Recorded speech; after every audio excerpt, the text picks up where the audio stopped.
Honourable Member for Nkota-Kotankula, I have an observation to make, honourable members. I did rule on some words that were used in the presentation. Let's desist from the word lying, both sides of the aisle. As honourable members, we don't lie. We can fail to fulfill our promises, but we don't lie. So let's avoid the word lying. It has been ruled several times here to be unparliamentary, and I'm being advised so that lying is unparliamentary. Thank you very much.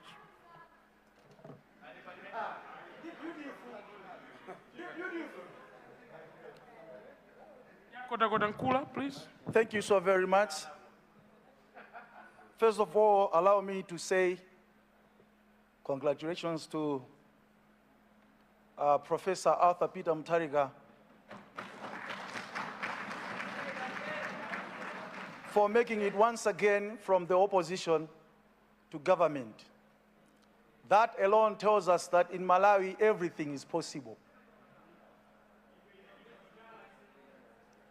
Secondly, allow me to say congrats to you, Mr. Deputy Speaker, sir. I can't say much about you, but for the little time that I've stayed with you in here before you ascended to that, you seem to be a good man. And we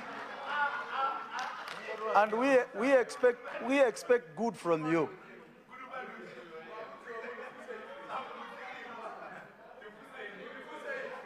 Before I go any further,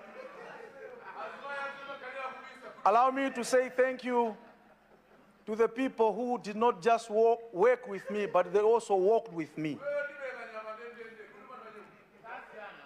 During the campaign period, I had my shortcomings, but there are people who did not dwell much on my shortcomings,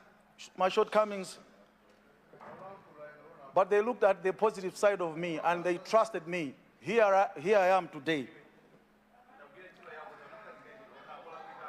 It will be very selfish and inhuman of me if I don't say thank you to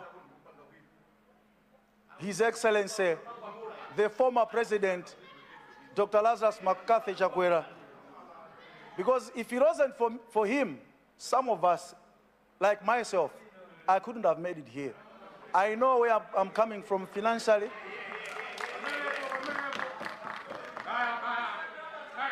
It took him and his boys, the ministers, and my fellow MPs that I'm sitting with here, that helped me to make it here. Secondly, if not thirdly, allow me to say thank you to my parents, my siblings, and more especially my wife, Tandy.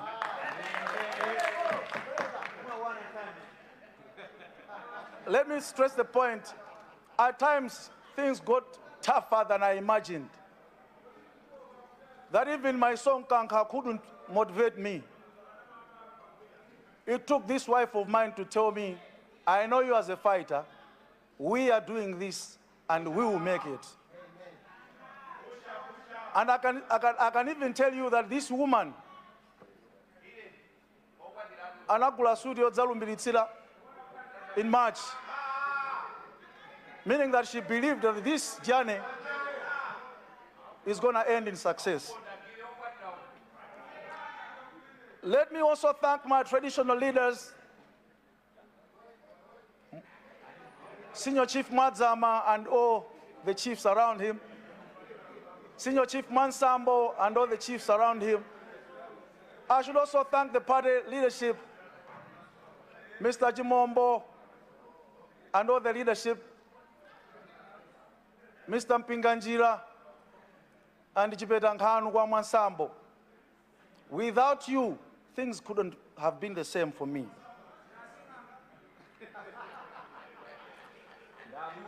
Mr. Speaker, sir, I took an official oath here on 27th of October, but let me tell you, that was not my first oath. The first one I took with the people that elected me, when I promised that I will amplify their voice and make sure that I give them what is expected of me. So allow me to ask every one of us in here to speak life to me, regardless of my background. Anything negative you say to me may stick in my mind and in the end impact the people that I'm representing. My journey has taught me that it is not what you are going through, but what you are going to that makes a difference.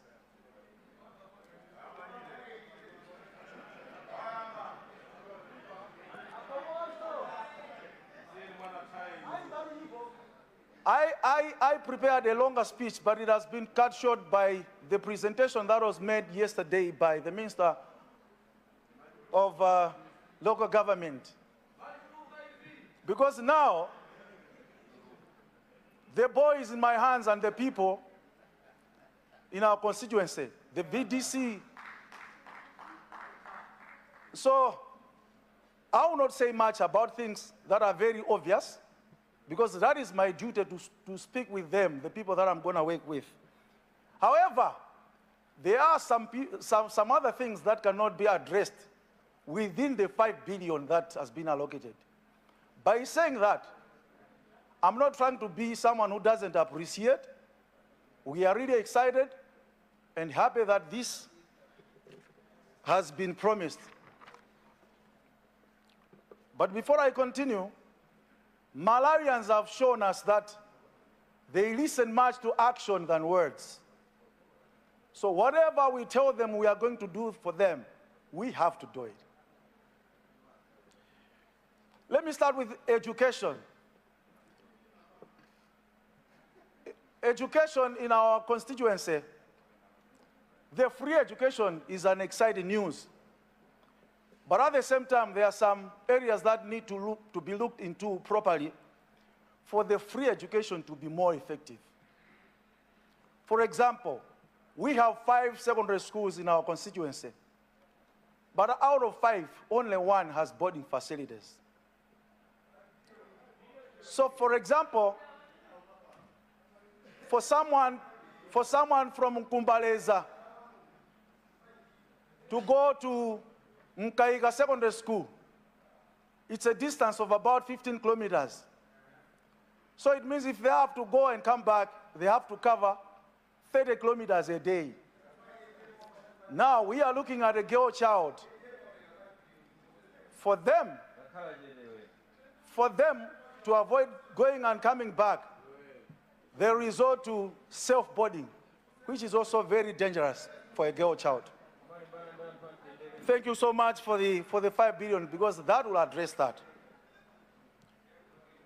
But at the same time, in the healthy sector,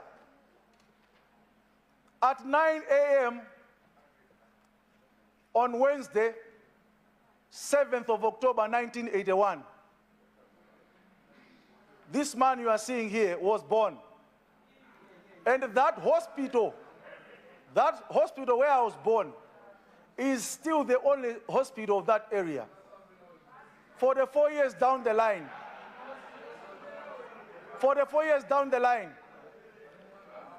that is to tell us that our area has been stagnant. We haven't moved forward for 44 years, because population by then has been tripled now, or maybe more than 5 times now.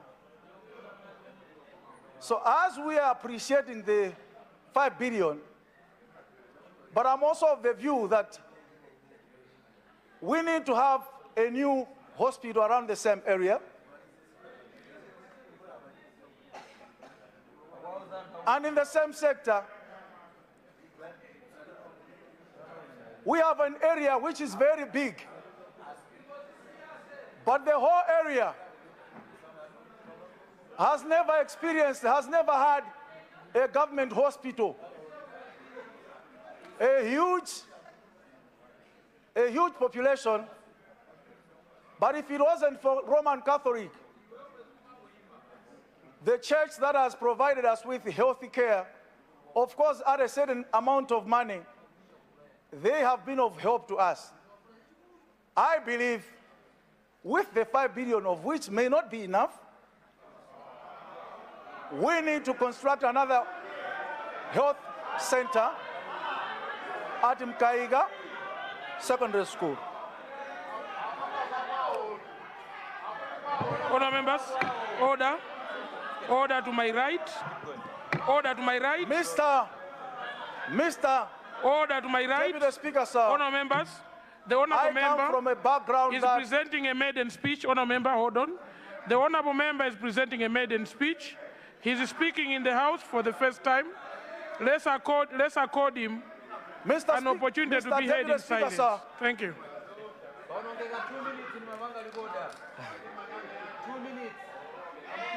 I come from a background that the booing is the order of the day, so don't have to worry. I'm enjoying it.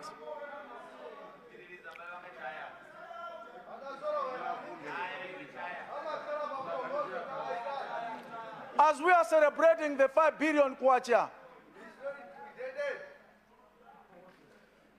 there is an outcry in our constituency for the road that the song has been sung for many years that needs to be tarmacked from Mkaiga all the way to Mansambo. And if possible, it can go all the way to Nchisi. This road, the need for this road has been long overdue. Someday I'll take some of you to my constituency when you shall see that Mansambo Trading Center is a very big trading center. But if there is a thing that has been hindering the development, is lack of the road. So I beg of you, lucky enough, I know the Minister of Local Government. Of course, I don't know if it is parliamentary to say he is my friend. It is parliamentary. It is parliamentary. Thank you so much. To call someone a friend. So I've already told the people there that my friend now is the one on the seat.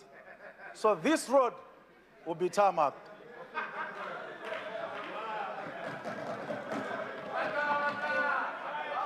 Mr. Deputy Speaker, sir, what I'm going to say next is not out of being disrespectful or being hopeless. Our country, we are a faithful country. We believe there is God in heaven. And when we talk about a problem, we know that there is a solution to every problem. In the energy sector, this morning, the Kabaza guys from the Biobjo Trading Center, Benga Trading Center, Mansambo Trading Center, were calling me to say, for the very first time, fuel price has hit 15,000 per liter. This is not out of hopelessness. This is one way of amplifying the voice of the people that sent me here for the House to appreciate the extent of the problems where we are now. At the same time, 2/3 of my constituency is by the lakeside of the constituency. You have 2 minutes to go, Honourable Member. Thank you so much. So for the fishermen, they rely 100% on fuel. No fishing means no life to them. They are crying out to the hearing ears because they believe collectively we can come up with a solution. And we have already started hearing from the minister that structures are being put in place to overcome the problem. We are expectant that soon and very soon, we shall sing a new song. Before I resume my seat,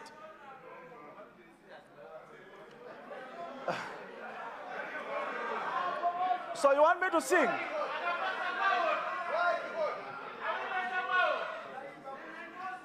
Before I resume my seat, let me repeat what I said in the first place. that people in Malawi now have shown us that they listened much on the actions, not the words. Let me give a very humble advice to both sides. Our hunger for sitting on the other side is not bigger than that of seeing our people's lives being buried. And let me promise you, the government side, that I will give you 100% by disagreeing with you on the things that need to be disagreed. And let me also pledge my support that I will agree with you on the things that will make my people, the people that I represent, better. With these few remarks, if they are few at all,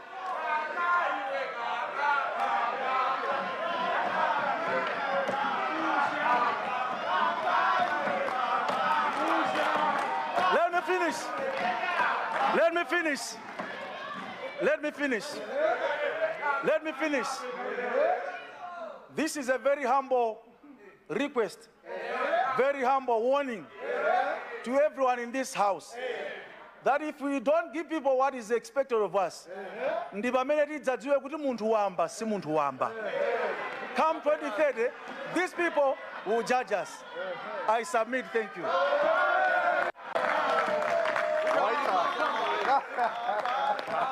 Thank you very much. Hii ndi Malawi News Extra, channel yokayo imene mukupatsirani nkhani ndi zina zochitika ku Malawi. Ngati ndinu alendo, pangani subscribe kuti tidziyendera limodzi.